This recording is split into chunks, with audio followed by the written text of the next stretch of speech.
전해드린 대로 비상계엄 사태로 인한 전국 불안이 이어지면서 우리 경제에 위험 신호가 켜졌습니다. 네, 석병훈 이화여대 경제학과 부교수와 함께 관련 내용 자세히 짚어보도록 하겠습니다. 안녕하세요.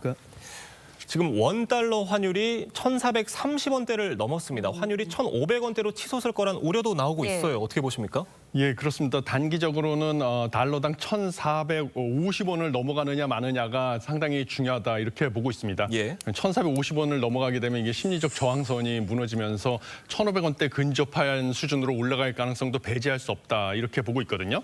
근데 오늘 새벽 2시에는 서울 외환시장에서 원달러 환율이 1,435원의 거래를 마감을 했습니다. 그래서 전날 주간 거래 종가인 1,437원보다는 그래도 2원 정도 내린 상황인데요. 이 전날 주간 거래 종가인 1,437원이 얼마나 높은 수준이냐면 2022년 10월 그 당시에 레고랜드 사태가 있었거든요.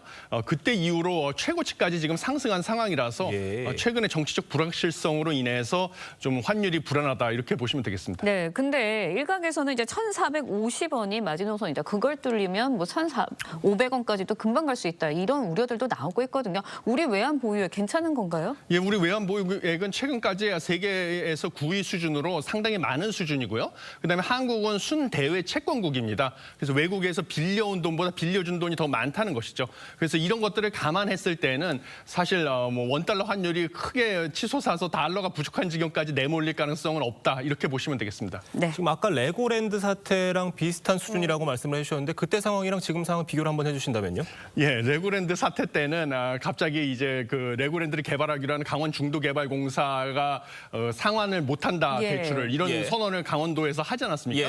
그래서 채권 시장이 상당히 불확실성이 커지고요. 그래서 외국인 투자 자금이 빠지다 보니까 그 당시에 환율이 1,439.7원까지 올라갔습니다. 그래서 지금보다 약간 높은 수준인데요. 지금은 정치적인 불확실성으로 인해서 외국인 투자 자금이 빠져나가 있는 상황이다 보니까 이런 지금 정치적 불확실성 발생 직후에는 환율이 급등을 하다가 그다음부터 서서히 균형 수준으로 찾아가는 경향이 있거든요. 그래서 레고랜드 사태 때만큼 뭐 이렇게 불안하게 보실 상황은 아직까지는 아니다. 그때는 금융시장 전반적으로 파급 효과가 상당히 컸거든요. 네, 알겠습니다. 이번에는 국내 증시 시장도 좀 짚어볼게요. 국내 증시 엄청 휘청이었습니다. 개인 투자자들 공포 매도, 이른바 패닉셀 이어지면서 총 1조 원 넘는 매물 던졌다고 해요. 어떻게 보세요? 예, 그렇습니다. 어제 그 코스피 같은 경우도 전일 대비 2.78%나 내렸고요. 그다음에 코스닥은 무려 5.19%나 내려가지고 4년 8개월 만에 630선 아래로 내려갔습니다. 이것은 앵커님께서 지적하신 것처럼 특히 개인이 1조 2천억 원 이상을 팔아치웠기 때문입니다. 근데 이렇게 지금 소비와 투자가 경기치 주가가 부진하게 되면 소비와 투자의 침체가 가속화될 가능성이 있습니다. 왜냐하면 주식으로 돈을 잃어버린 상황에서 개인들은 당연히 소비 지출을 줄일 수밖에 없고요. 기업도 신주 발행 등을 통해서 투자 자금 조달이 어려워지기 때문에 투자가 침체될 것이고요. 이렇게 소비 투자가 침체되면 경기 침체가 심해질 우려가 있어가지고 개인 투자자들이 과거와 다르게 미국 증시라든지 아니면 가상 자산으로 옮겨갈 수가 있습니다. 그래서 이 경기 침체가 심화될 가능성이 커지니까 추가적인 투자 자금 이탈로 인해서 주가가 더 하락할 가능성도 배제할 수는 없다 이렇게 보고 있습니다. 지금 주식 시장이 굉장히 불안해지다 보니까 정부가 최대 4,300억 원 규모의 긴급 자금 투입한다고 합니다. 어떤 효과 있을 것으로 보십니까? 예, 이 4,300원 규모의 긴급 자금 같은 경우는요.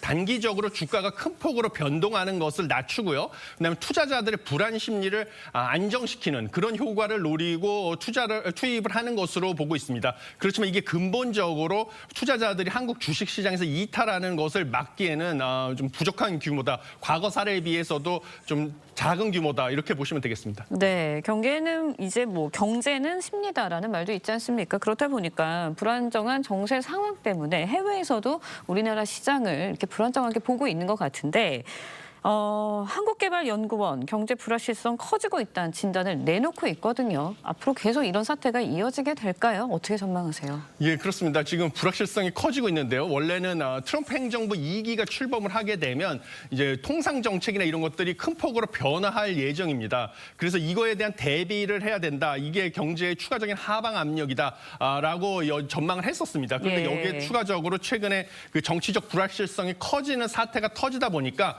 정치적 정치적 불확실성이 커지면 소비자들은 당연히 소비를 줄이고요. 기업도 투자 계획을 뒤로 미루게 됩니다. 이것이 내수 침체를 더 가속화시켜서 내년에 수출도 어려워질 판국이 됐는데요. 그래서 트럼프 행정부 2기가 출범해서 여기에 내수 침체까지 더 어려워지면 경기 침체가 더 심화될 가능성은 커졌다. 이렇게 보시면 되겠습니다. 네, 지금 참 이 불안한 전국 상황 때문에 연말 특수도 실종됐다 이런 평가 나오고 있고요. 앞으로 경기가 더 얼어붙을 수도 있다고 보시나요? 예, 그렇습니다. 연말 특수는 지금 사라질 가능성이 커졌습니다. 왜냐하면 과거에도 두 번의 탄핵 사례가 있지 않았습니까? 2004년하고 그다음에 2016년에요. 근데 두 번 모두 우리가 소비자 심리를 보고 있는 소비자 심리 지수가 좀 6% 내지 10% 이상 큰 폭으로 떨어졌었습니다. 그러면 소비자들이 경제에 대한 이런 게 기대 심리가 악화되면서 소비 지출이 줄어드는 패턴을 보여왔거든요. 그래서 이번에도 사실은 우리가 이런 소비 심리 지수가 떨어지는 거 그리고 그걸로 인한 내수 소비 침체도 겪을 수 있는 뿐만 아니라 외국인 관광객들조차 외국에서 해외 여행지 권고를 내리고 있다 보니까 좀 국내 여행을 취소할 가능성도 배제할 수는 없어서 뭐 여행 관광업계 위주로 또 외식업계 위주로 좀 타격이 커질 것이다 이렇게 보고 있습니다. 네, 근데 결국은 이제 계엄 사태 이후에 경제적인 대가 이제 고스란히 이제 국민들이 감당을 하고 있는 상황이 된 거 아닌가라는 생각이 드는데.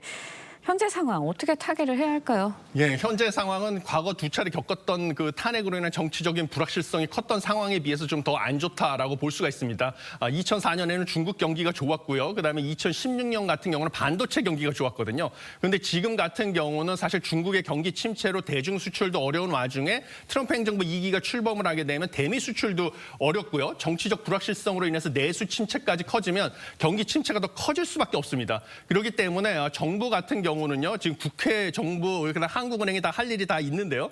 국회 같은 경우는 민생 법안, 뭐 반도체 지원법 같은 거라도 빨리 처리를 해야 되고요. 정부 같은 경우는 트럼프 행정부 2기 출범해서 통상 압력을 완화하기 위해서 대미 무역 수지 흑자를 좀 줄이는 방안을 강구할 필요가 있고 마지막으로 한국은행은 좀 원달러 환율이 안정될 경우에는 내년 초에라도 추가 금리 인하를 할 필요가 있다. 그래서 내수를 살릴 필요가 있다. 이렇게 보고 있습니다. 네, 지금까지 석병훈 이화여대 경제학과 부교수와 이야기 나눴습니다. 오늘 말씀은 여기까지 듣겠습니다. 감사합니다. 고맙습니다.